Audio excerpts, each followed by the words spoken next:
법무부 검찰개혁추진지원단 단장이 검찰개혁을 위한 신속 추진 과제들을 다음 달 초부터 시행될 수 있게 하겠다고 말했습니다. 조국 장관 일가 수사가 다음 달에 넘길 경우 현 수사도 영향을 받을 가능성이 커졌습니다.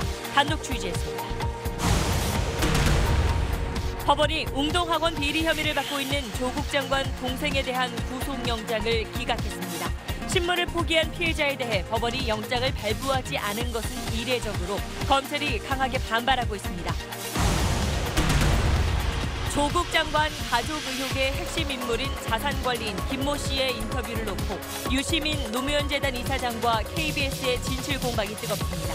유시민 이사장은 KBS가 김 씨의 인터뷰를 검찰에 유출했다고 주장했는데 KBS는 허위 주장이라며 법적 대응을 예고했습니다. 조국 장관 퇴진을 촉구하는 보수단체들의 대규모 집회가 지난 3일에 이어 서울 도심에서 다시 열렸습니다. 자유한국당 지도부도 이번 주말로 예정됐던 장외 집회를 취소하고 오늘 집회에 합류했습니다. 서울 여의도에선 조국 장관 수호 집회가 열렸습니다. 오늘 아침 서울의 최저 기온이 7.7도를 기록하며 올가을 들어 가장 쌀쌀했습니다. 설악산에선 첫 얼음이, 대관령에는 첫 서리가 관측됐습니다. 이른바 경찰총장으로 불렸던 윤모 총경이 자신에게 수천만 원대 주식을 공짜로 줬던 사업가에게 번익선 사건이 불거지자 휴대전화를 버리라고 종용한 정황이 확인됐습니다. 단독 취재했습니다. UN 안전보장이사회 유럽 국가들이 북한의 잠수함 발사 탄도미사일 SLBM 발사를 불탄했습니다. UN 제재는 여전히 유효하다며 북한의 미국과의 비핵화 협상에 임할 것을 요구했습니다.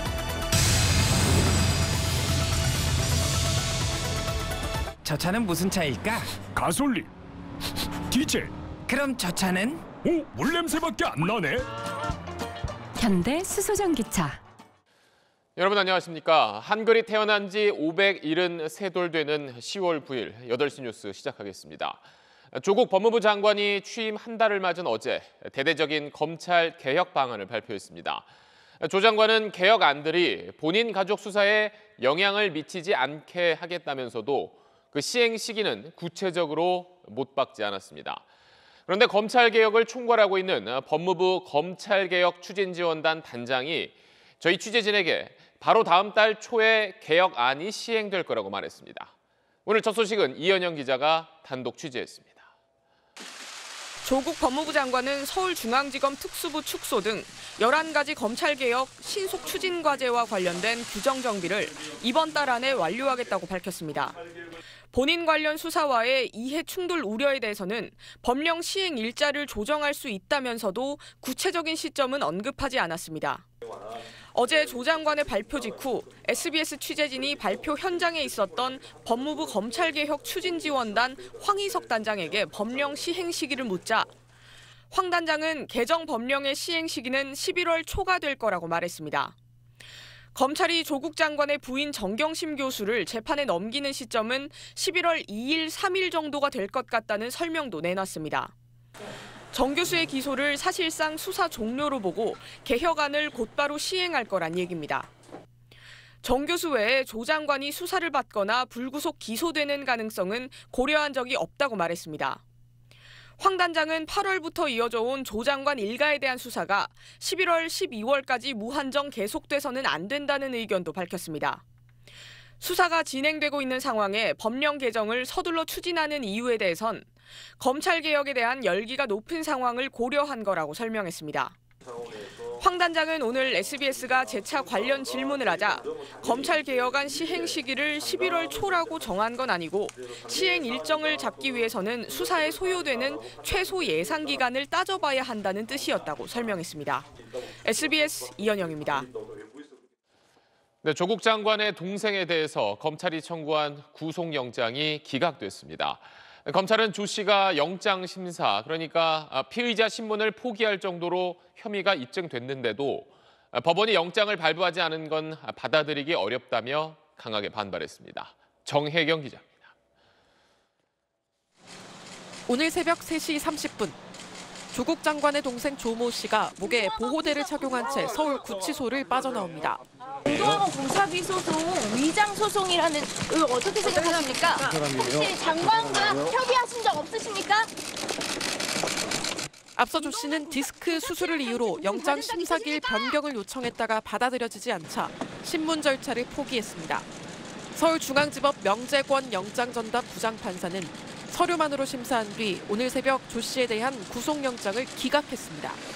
명 부장판사는 웅동학원 소송 사기 관련 혐의는 다툼의 여지가 있고 교사 채용 대가로 돈을 받은 혐의는 조 씨가 대체로 인정하고 있다며 구속 필요성을 인정하지 않았습니다. 이미 광범위한 증거 수집이 이뤄졌고 피의자의 건강 상태가 좋지 않은 점도 기각 사유로 들었습니다. 검찰은 조 씨에게 돈을 건넨 혐의로 종범 2명이 이미 구속됐고 조 씨가 핵심 혐의를 인정해 신문을 포기할 정도로 혐의가 입증됐는데도 구속영장을 기각하는 건 납득하기 어려운 결정이라며 반발했습니다. 실제로 2015년부터 2017년까지 3년 동안 서울중앙지법에서 영장심사에 출석하지 않은 피의자가 구속되지 않은 사례는 한 건도 없습니다. 검찰 안팎에서는 특히 조 씨의 구속영장 기각 사유 가운데 광범위한 증거 수집과 피의자의 건강 부분은 조국 장관의 부인 정경심 교수에게도 똑같이 적용될 수 있는 논리라는 해석도 나오고 있습니다. 검찰은 조만간 조 씨에 대해 구속영장을 재청구할 방침입니다. SBS 정혜경입니다. 네, 지난주 10월 3일 개천절에 이어 한글날인 오늘도 서울 시내 곳곳에서 조국 장관의 사퇴를 촉구하는 집회가 열렸습니다. 여의도에서는 조국 장관을 지지하는 맞불 집회도 있었습니다. 정준호 기자입니다.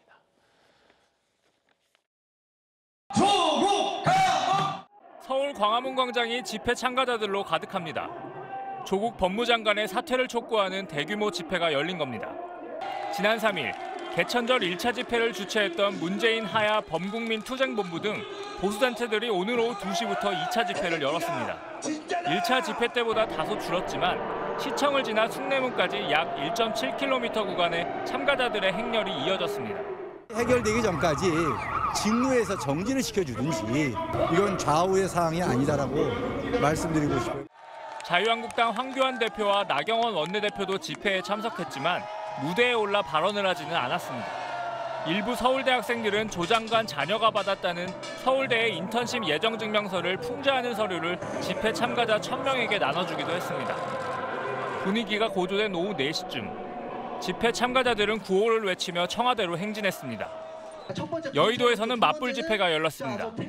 국회 앞에서 한 인터넷 커뮤니티 회원들이 우리가 조국이다란 이름으로 조국 장관을 지지하는 시민 문화제를 개최했는데 불과 200m 거리를 두고 조 장관 규탄 집회도 진행됐습니다. SBS 정준호입니다.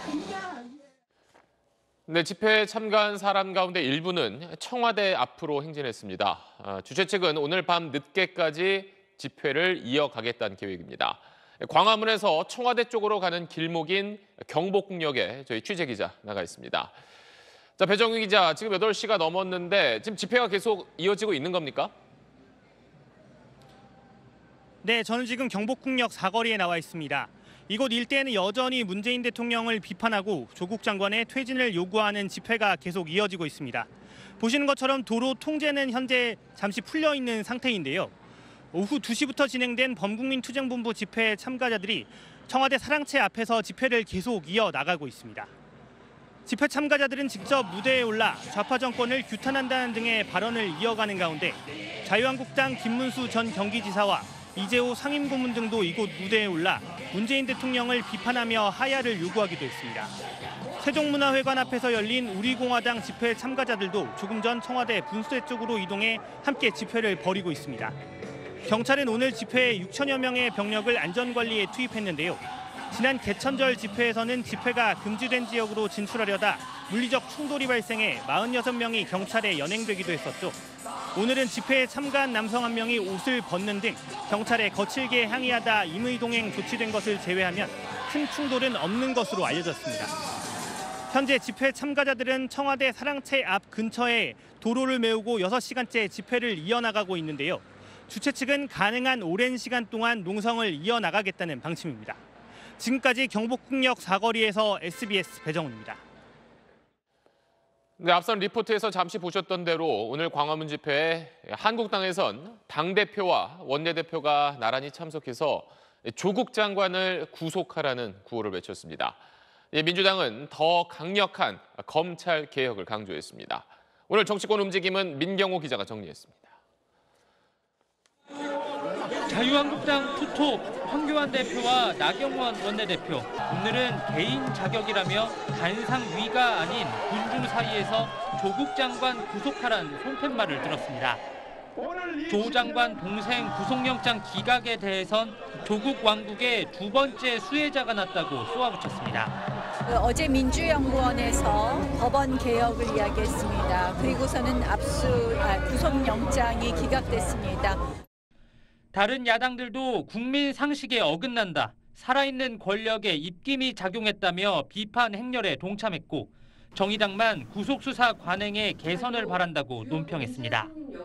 여당인 민주당은 구속하지 않아도 될 사안에 영장을 청구해 법원도 동의하기 어려웠을 거라며 기각 결정을 환영했습니다. 그러면서 휴일에도 비공개 당내 검찰개혁 특위 회의를 열었는데 조 장관이 직접 발표한 검찰개혁안에 아쉬운 점들이 있다며 더 풍부하고 속도 있는 개혁을 강조했습니다. 저희들이 내부적으로 갖고 있는 입장은 특수부에 대해서 좀 더 과감하게 축소 내지 폐지를 생각했었는데 다음 주부터 여야 원내대표들이 공수처법과 검경수사권 조정안 등 패스트트랙 법안에 대해 집중 논의를 벌일 예정이지만 조국 사태에 대한 이견이 큰 만큼 빠른 합의를 기대하긴 어려워 보입니다. SBS 민경호입니다. 네, 조국 장관 가족의 자산 관리인으로 알려진 증권사 직원 김경록 씨의 인터뷰 내용을 두고 진실 공방이 뜨거워지고 있습니다. 자, 유시민 노무현 재단 이사장이 진행하는 유튜브 방송에서 어제 김 씨의 인터뷰가 나갔는데 앞서 김 씨가 KBS와 했던 인터뷰와는 사뭇 다른 내용이었습니다. 유시민 이사장은 KBS와 검찰에 유착 의혹을 제기했고 KBS는 허위 주장이라면서 법적 대응을 예고했습니다. 이한석 기자입니다. 조국 장관 가족의 자산 관리인으로 알려진 김경록 씨는 어제 유튜브 방송 유시민의 알릴레오와의 인터뷰에서 정경심 교수도 피해자라며 정 교수를 두둔하는 취지의 인터뷰를 했습니다. 지난달 10일 KBS와의 인터뷰에서 정 교수의 사모펀드 관련 혐의를 증언하던 것과는 달라진 모습이었습니다. 유시민 이사장은 KBS가 김 씨와 인터뷰를 한 뒤 방송은 내보내지도 않고 관련 내용을 검찰에 흘렸다며 KBS와 검찰의 유착 의혹을 제기했습니다. 이 중요한 검찰적 증인을 인터뷰를 하고는 기사도 안 내보내고 검찰에다가 그 내용을 거의 실시간으로 흘려보낸다는 게 이게 도대체 이게 가능한 일인가? KBS 측은 인터뷰 직후 김 씨의 주장이 사실인지 확인하기 위해 검찰을 취재한 거라고 반박했습니다. 또 유 이사장의 주장과 달리 인터뷰 다음 날 메인 뉴스를 통해 김 씨의 육성을 보도했다면서 허위 사실을 유포한 유 이사장에 대해 법적 대응하겠다고 밝혔습니다. KBS는 김 씨와의 인터뷰 내용을 검찰 누구에게도 제공한 사실이 전혀 없습니다. 유 이사장은 오늘 한 라디오 방송에 출연해 방송이 나간 건 인정하면서도 인터뷰를 짜깁기에 왜곡한 보도라며 공세를 이어갔습니다. 그거는 인터뷰 기사가 아니죠. 김모 씨의 음성 변조된 발언을 원래 맥락에서 잘라서 원래 이야기한 취지와는 정반대로 집어넣어서 보도를 하는데 이용한 거지. 검찰은 유 이사장의 방송에 대해 김 씨의 일방적 주장이 특정한 시각에서 편집돼 매우 유감스럽다고 밝혔습니다. SBS 이한석입니다. 자, 어제 유시민 이사장의 유튜브 방송이 나간 뒤에 검찰은 증권사 직원 김경록 씨를 다시 불러서 조사했습니다. 검찰 취재기자 연결해서 자세한 내용 물어보겠습니다.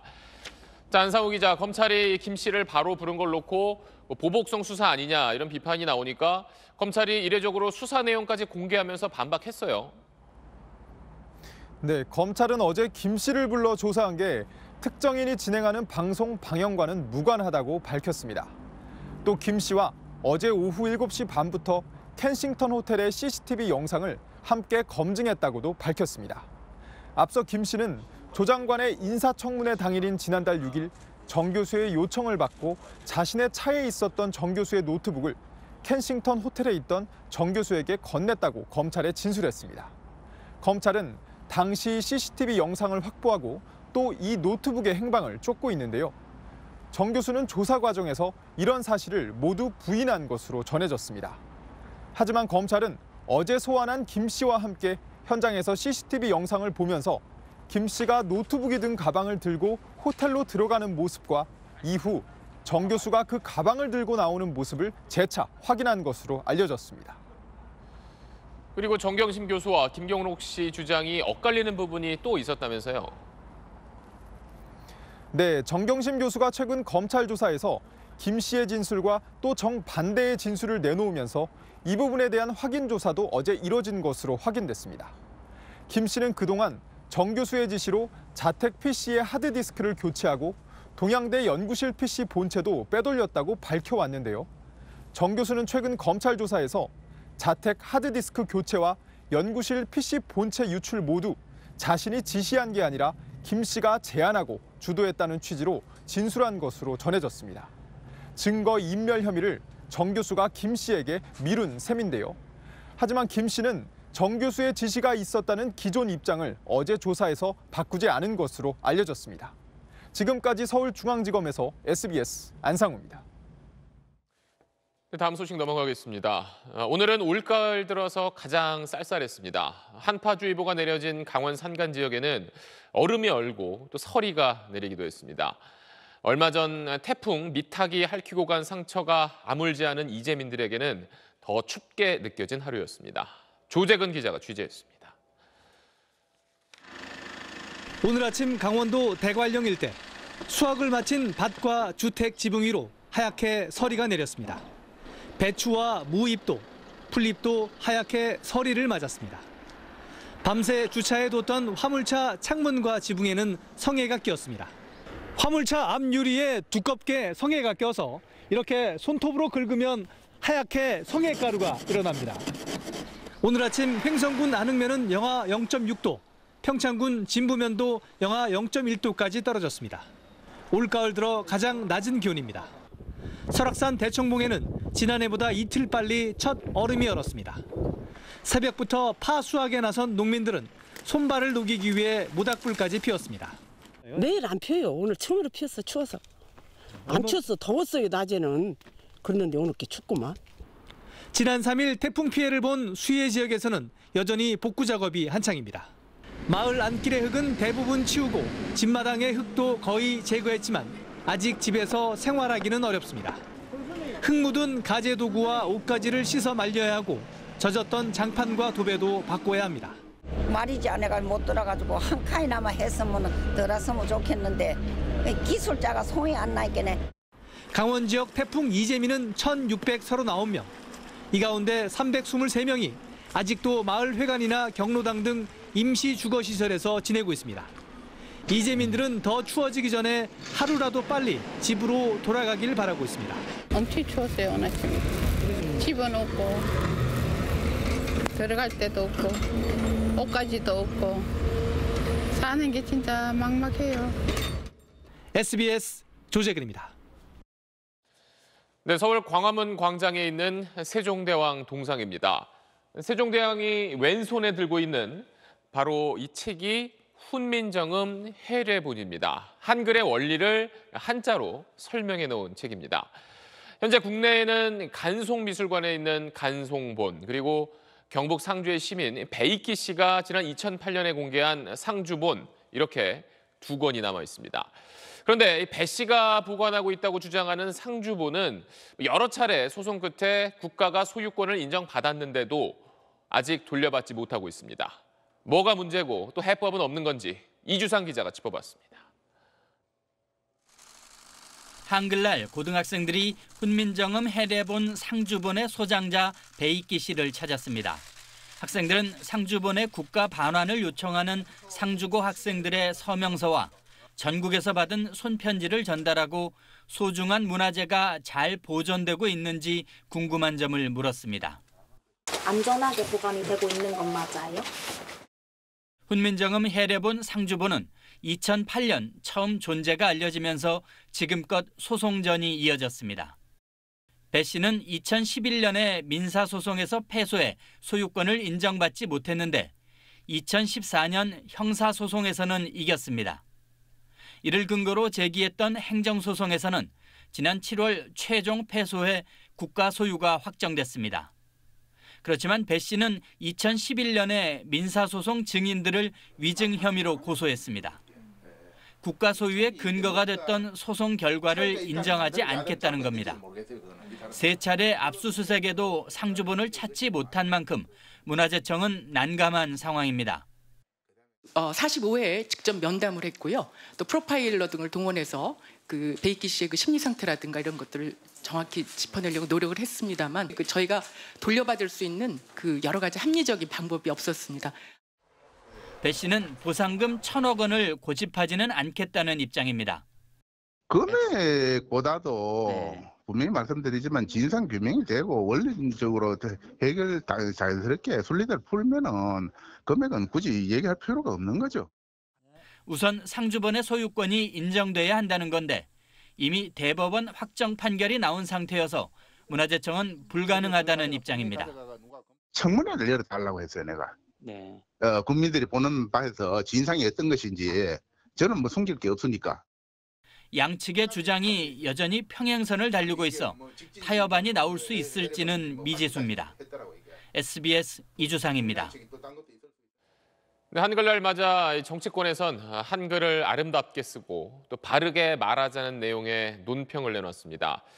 그런데 지난 며칠 국정감사장에서 국회의원들이 한 말을 보면 그런 논평보다는 반성이 더 필요해 보입니다. 권지윤 기자입니다. 국정감사장에서 호통이나 경로는 일상 다반사라지만 지난 며칠은 그 차원을 넘어섰습니다. 욕설이 끊이지 않았습니다. 참고인이 대형마트 갑질 사례 증언을 마치자 한국당 소속 이종구 산자위원장 입에서 나온 말은 이렇습니다. 검찰 개혁까지 나왔거든요.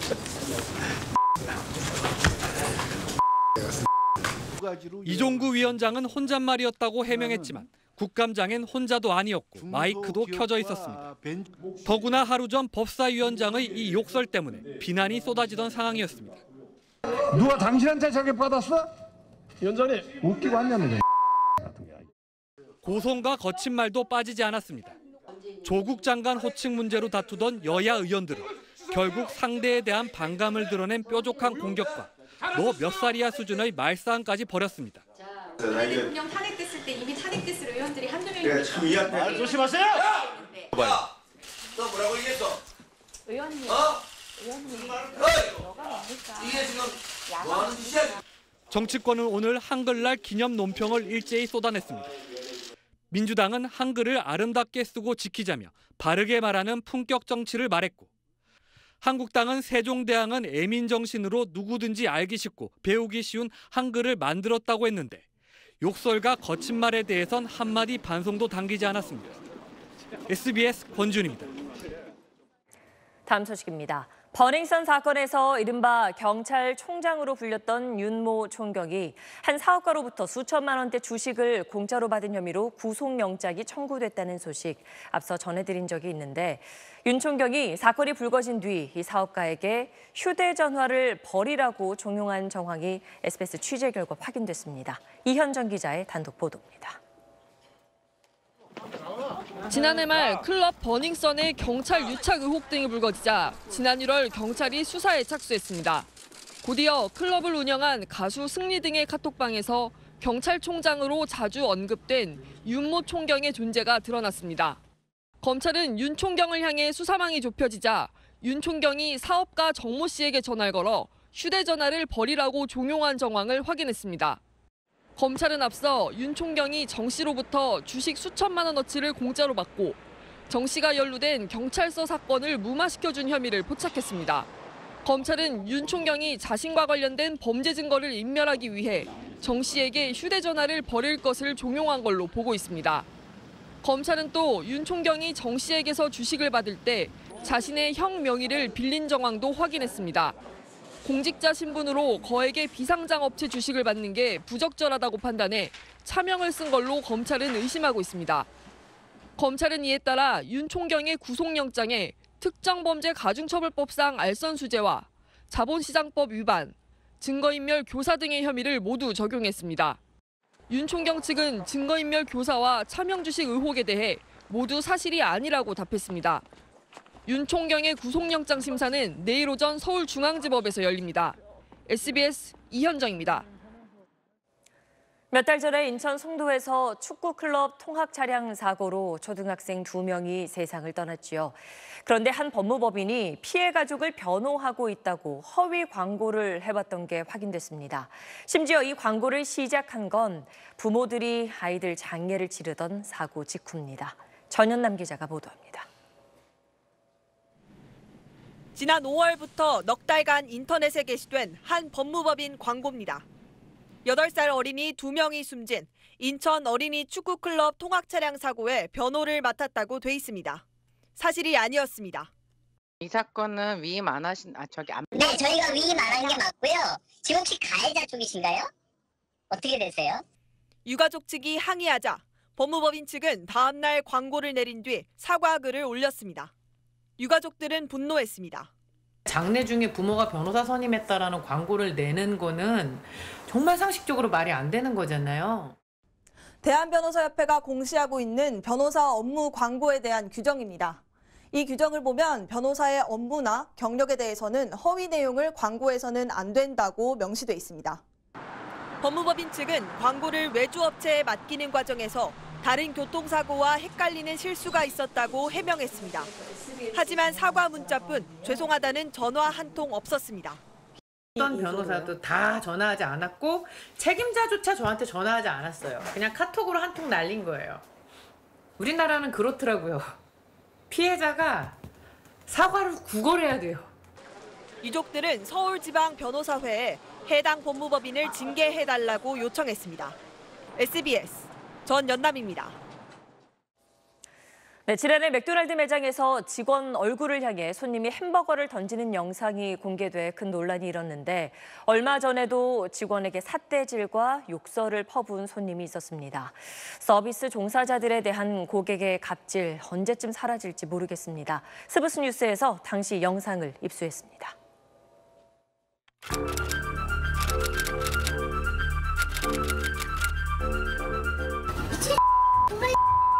경찰 부릅니다. 경찰 불러.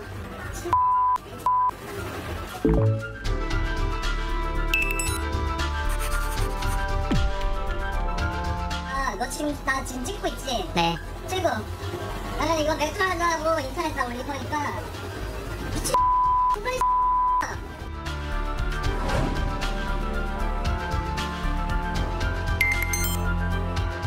더블 디럭스 버거가 있어요? 라고 물어봐서 버거가 없거든요. 그래서 제가 한 5초 정도 고민하느라 5초 정도 말을 안 하다가 더블 디럭스 없다 했거든요. 네, 4,900원짜리 버거가 있네요. 추슈버거를 달래서 저희는 콜라를 드릴까요? 했거든요. 그랬더니 대답을 안 하고 오더라고요. 당연히 콜라를 주면 되겠구나 하고 콜라를 뽑아놨는데 앞으로 오자마자 차에서 내려가지고 주문 받은 분이길래 제가 받았다 했더니 연락이 시작해가지고 아니 싸가지고서 미친 경찰 부릅니다. 경찰 불러. 불러 이 개. 나 차 될 테니까 경찰 불러. 뭐라 지금 야 주문을 누가 그렇게 받냐고. 너 이제 말고.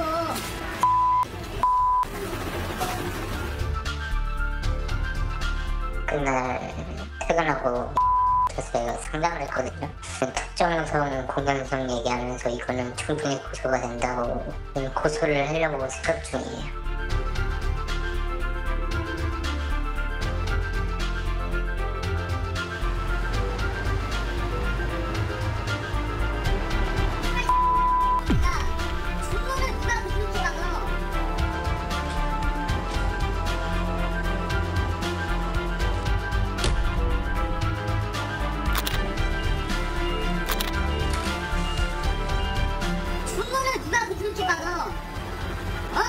하고 들어오세요. 당하는 사람들이 너무 많은데 언제까지 당할 수는 없잖아요.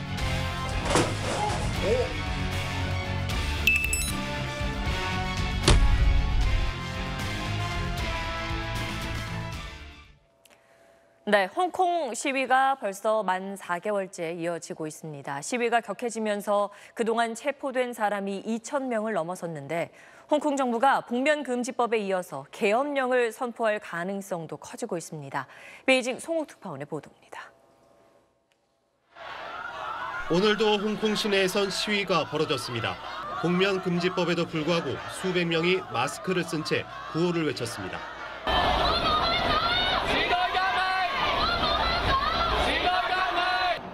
6월 9일 103만 명이 참여한 송환법 반대 집회 이후 시위는 18주 연속 멈추지 않고 있습니다.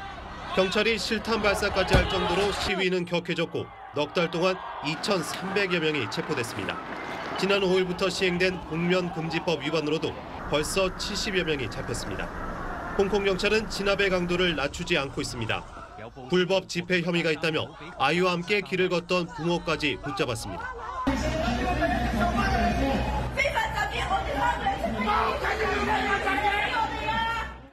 시위대는 복면금지법을 도입하며 발동한 긴급법을 우려하고 있습니다. 인터넷 차단과 계엄령 선포 같은 추가 조치를 내놓을 수 있다는 겁니다. 캐리람 행정장관은 중국 무력 계획까지 언급하며 가능성을 배제하지 않았습니다. If the situation becomes so bad, then no options could be ruled out. 중국은 홍콩 시위 지지를 표명한 미국 프로농구 NBA 단장의 글을 문제 삼으며 중계와 중국 기업의 후원을 중단했습니다. 홍콩을 건드리지 말라는 중국의 경고입니다. 중국 국경절 이후 홍콩과 중국 정부는 전방의 압박에 나서고 있습니다. 하지만 경찰 총격과 복면금지법으로 시위는 격앙되고 있어서 충돌의 수위는 더욱 높아질 전망입니다. 베이징에서 SBS 송욱입니다. 투명 방음벽이나 유리창에 부딪혀 죽는 새가 많지만 간단한 방법으로 이런 피해를 줄일 수 있다는 점 저희가 여러 차례 보도해 왔는데요. 얼마 전부터 고속도로 투명 방음벽의 새 충돌을 막기 위한 사각점 무늬 작업이 이루어지고 있습니다. 이용식 기자가 보도합니다. 전남 순천에서 영암 방면 고속도로입니다. 투명 방음벽의 높이는 낮지만 새 충돌 사고는 자주 일어나는 곳입니다.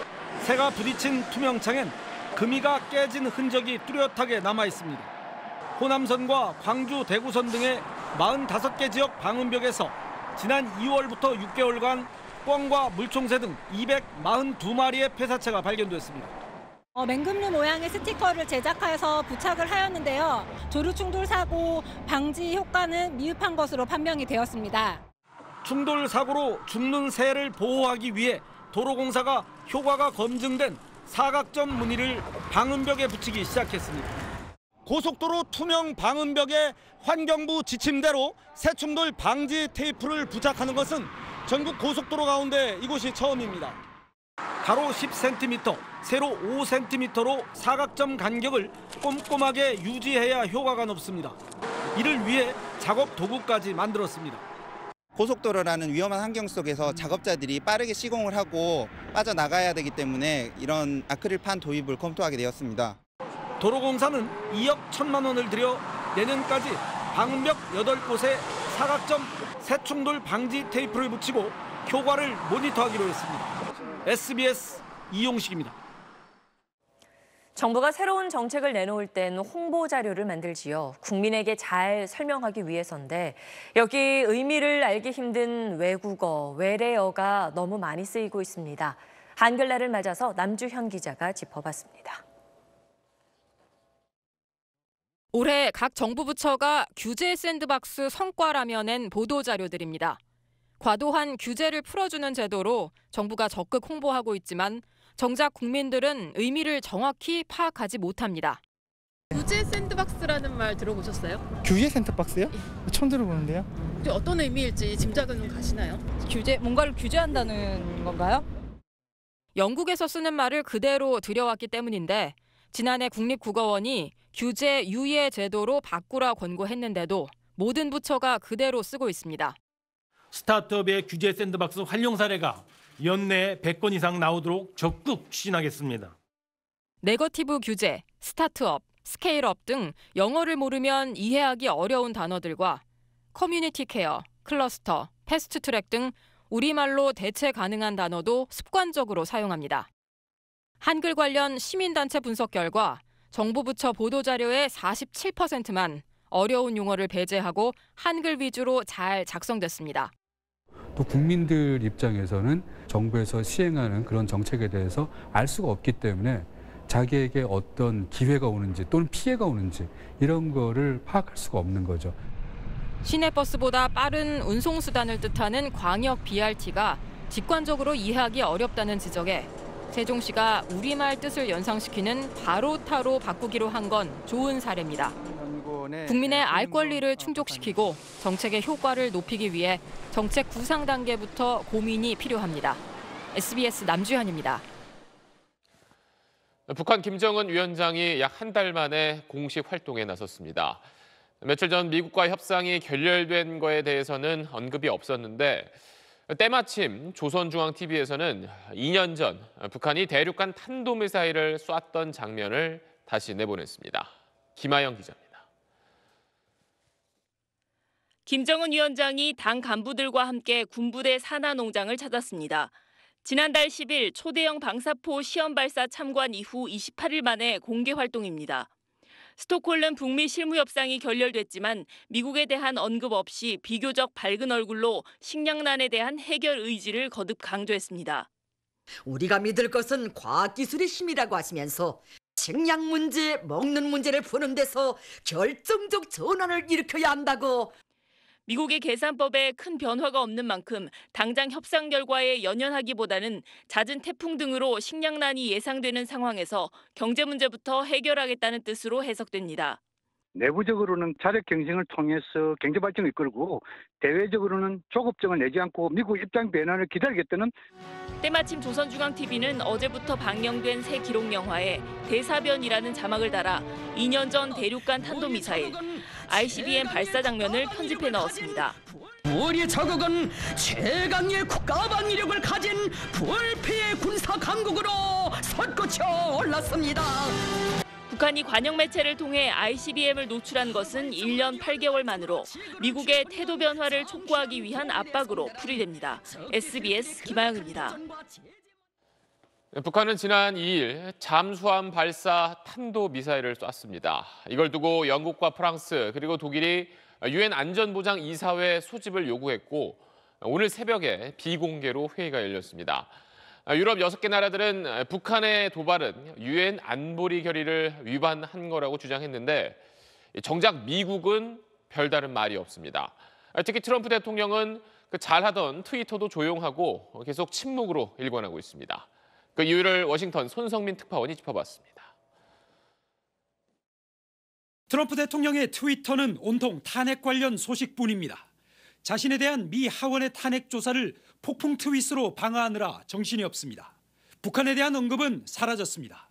스웨덴 북미 실무협상 시작 하루 전이 마지막이었습니다.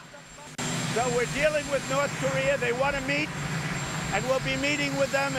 하지만 협상 결렬 이후에도 또 북한이 안보리 소집에 반발하며 미국 탓을 하는데도 아무런 말이 없습니다. 속이 편하진 않을 겁니다.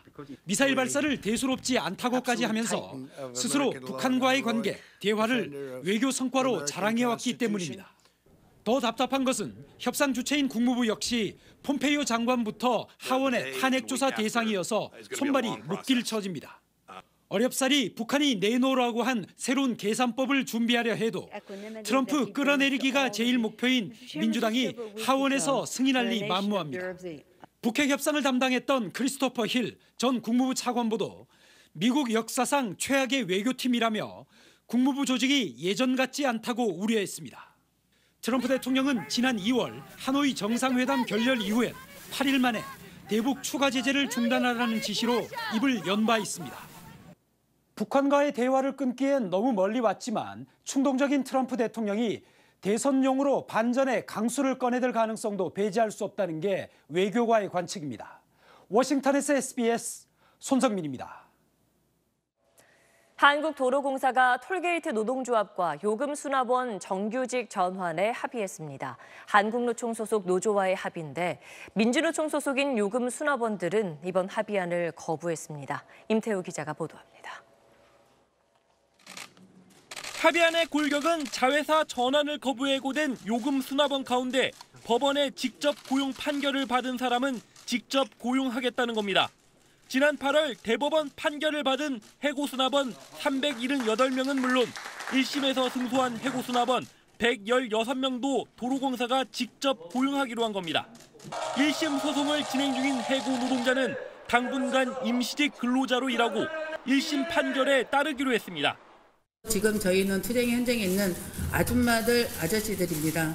가족으로 하루라도 빨리 보낼 수 있다는 점이 가장 기쁜 것 같습니다. 노사는 임금과 직무 등 근로 조건에 관해서는 계속 협의를 진행하고 상호 제기한 민형사 소송은 취하하기로 했습니다. 하지만 민주노총 소속 노조는 1심 계류 중인 수납원까지 직접 모두 고용해야 한다며 이번 합의안에 반발했습니다. 한 달 넘게 이어진 도로공사 본사 점거 농성을 계속 이어가겠다는 입장입니다. 오늘 이제 톨게이트 노조하고 타결이 됨으로 인해서 민주노총 관련된 인원 약 450여 명 정도 남는 것 같습니다. 민주노총은 내일 국회에서 중재안 거부 이유와 향후 계획 등 자세한 입장을 밝힐 예정입니다. SBS 임태우입니다. 요즘 상업 광고에서 60대 이상 백발의 모델들이 눈길을 사로잡고 있습니다. 구매력 있는 고령층이 중요한 소비 계층으로 떠오르기도 했고 젊은이들 사이에서도 반응이 좋습니다. 박찬근 기자가 취재했습니다.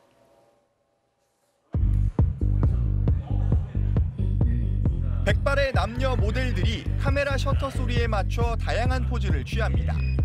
자신감이 묻어나는 이들은 모두 나이 60을 넘긴 시니어 모델 지원자들입니다. 최근 한 백화점이 주최한 시니어 모델 선발대회에는 무려 1,500명이 몰렸습니다. 최고령 지원자는 78살. 30년 넘게 정부 부처에서 일했던 고위공무원 출신부터 전직 산부인과 의사, 주부 등 삶의 이력도 다양합니다. 젊었을 적에 내가 뜻을 이루지 못한 로망이 있었어요. 늘 나이 먹어서도 저런 도전을 또 해서 새로운 또 인생을 살아갈 수 있겠구나라고 하는 그런 메시지를 전달해주고 싶습니다. 식당을 운영하다 개성 있는 외모로 패션 모델에 입문한 김칠두 씨가 신선한 반향을 일으킨 이후 시니어 모델에 대한 소비자들의 반응도 긍정적입니다. 난 좀 신선하다고 생각해요. 잘 어울린다 그러면 나도 참 저렇게 입고 다니면 좀 괜찮지 않을까? 고령화 시대를 맞아 소비 계층의 판도도 바뀌면서 이미 백화점 매출의 약 40%가 50대 이상 소비자에서 나옵니다. 구매력과 씀씀이가 커 가장 중요한 고객으로 떠오른 겁니다. 의약품과 의료기기, 화장품 등 이른바 고령 친화 산업 규모만 해도 지난 7년 동안 3배 가까이 불어나 내년엔 72조 8천억 원에 달할 걸로 추산됩니다.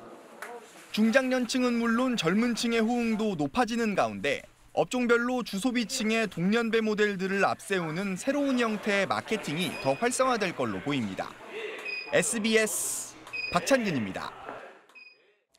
우리나라에서 멸종됐던 천연기념물 따오기 복원 작업이 성공하면서 넉 달 전 수십 마리를 자연에 방사했는데요. 귀한 따오기가 야생에서 잘 적응하고 있는지 송성준 기자가 취재했습니다. 얕은 습지에서 따오기 3마리가 미꾸라지를 찾아내어 먹습니다. 연신 먹잇감을 찾아내는 모습이 대견합니다. 더위를 피해 소나무 위에서 긴 부리로 깃을 고르며 휴식을 취하기도 합니다. 지난 5월 22일 천연기념물 제198호인 따오기가 우포 하늘을 날아오른 지 넉 달여 자연 방사된 따오기는 모두 40마리입니다. 이 가운데 20여 마리가 이곳 따오기 보건센터 주변에서 서식하고 있습니다. 보건센터 주위를 놀이터 삼아 이리저리 돌아다니는 모습을 쉽게 발견할 수 있습니다. 또 인근 이방과 요면 등 반경 3km 안에 8마리가, 또 다른 8마리는 합천과 고령, 심지어 40km 이상 떨어진 밀양까지 서식하고 있는 게 확인됐습니다. 현재까지 4마리가 적응하지 못하고 폐사했습니다. 자연 방사된 따오기는 산과 농경지, 과수원 등 개체별로 선호하는 서식지가 뚜렷하다고 합니다. 중국과 일본에서는 이렇게 뭐 특별히 농경지만을 선호한다든지 과수원만을 찾아서 쫓아서 다니는 그런 따오기는 없었다고 그렇게 저희는 보고를 받았고요. 현재까지 먹이 활동을 활발히 하면서 건강 상태도 양호해 주변 환경에 잘 적응하고 있다고 보건센터는 밝혔습니다. SBS 송선율입니다. 오늘 오후 경기도 연천군의 양돈 농가에서 아프리카 돼지열병 의심 신고가 접수됐습니다. 해당 농가는 사육돼지 4마리에서 이상 증상을 발견해 방역 당국에 신고했습니다. 방역 당국은 농가에 긴급 소독 작업을 벌이는 한편 사람과 차량 출입을 통제하고 있습니다. 정밀 검사 결과는 오늘 밤 늦게 나올 예정입니다. 확진으로 판정되면 국내 발병 농가는 모두 14곳으로 늘어납니다.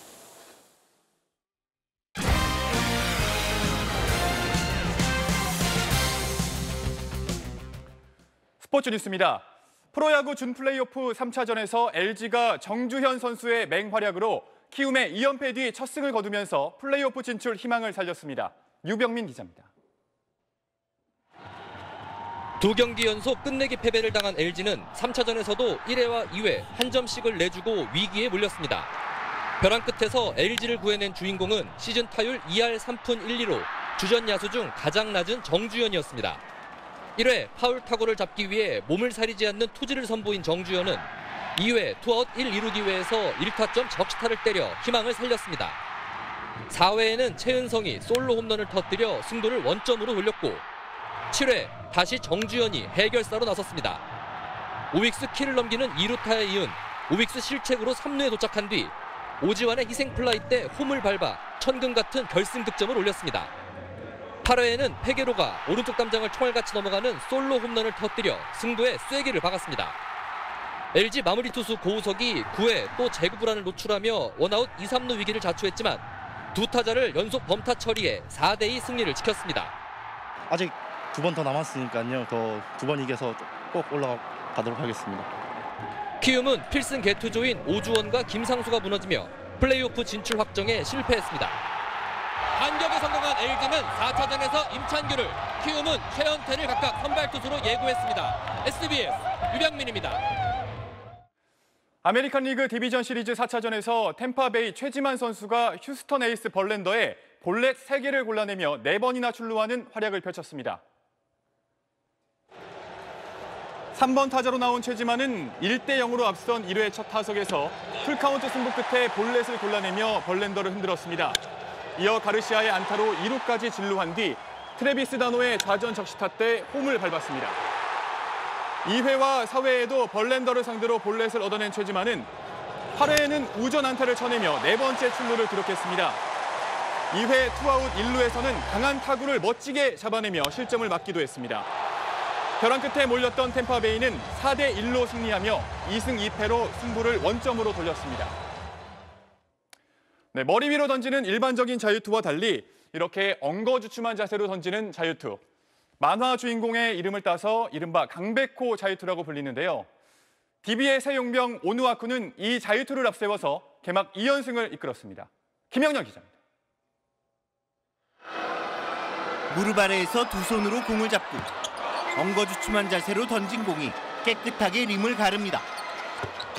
일명 강백호 자유투로 불리는 독특한 폼으로 NBA 시절에도 화제를 모았던 DB의 새 용병 오누아쿠는 한국 팬들 앞에서도 특유의 자유투를 선보였습니다.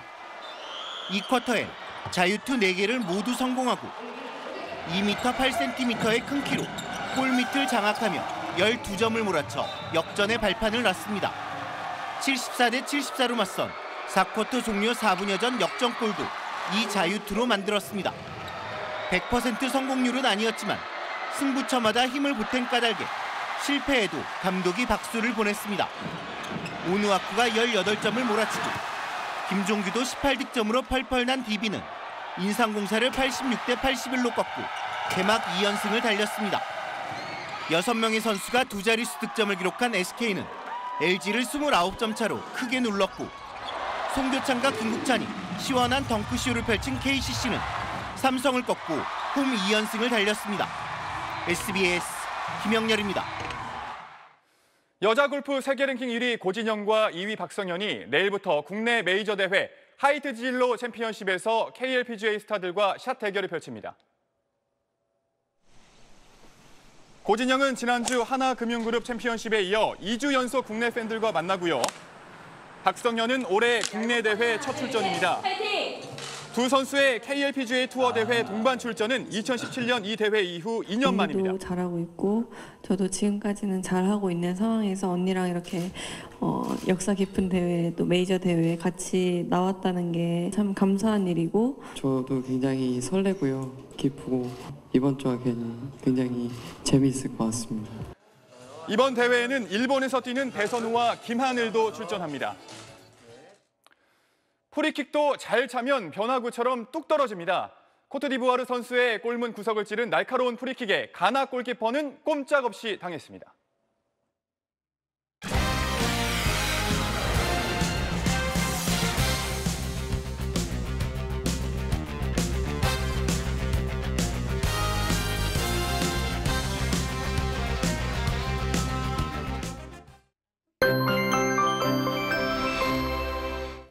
올가을 들어 가장 추웠던 오늘 아침, 설악산과 지리산에는 올가을 첫 얼음이 얼었고 이렇게 강원 산지에서는 서리가 내린 곳도 있었습니다.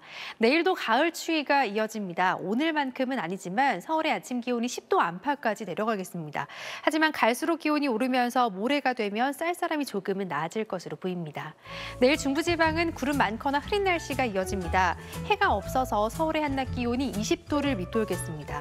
반면 남부지방은 대체로 맑은 날씨가 이어지겠고요. 광주의 한낮 기온 23도, 대구도 23도 안팎으로 오늘보다 기온이 약간 높겠습니다. 모레는 강원 동해안 지방에 비 소식이 있습니다. 날씨였습니다. 네, 국립국어원이 잘못 쓰고 있는 단어 50개를 골라서 발표했습니다. 몇 가지를 살펴보면 괴자, 선지급, 잔액, 선임 이렇게 써야 하는데 일본어 투가 남은 말이 여전히 더 많이 쓰이고 있습니다. 소중한 보물인 한글은 우리가 지키고 갖고 나가야 합니다. 저희도 더욱 힘쓰겠습니다. 한글날 보내드린 8시 뉴스 여기서 마치겠습니다.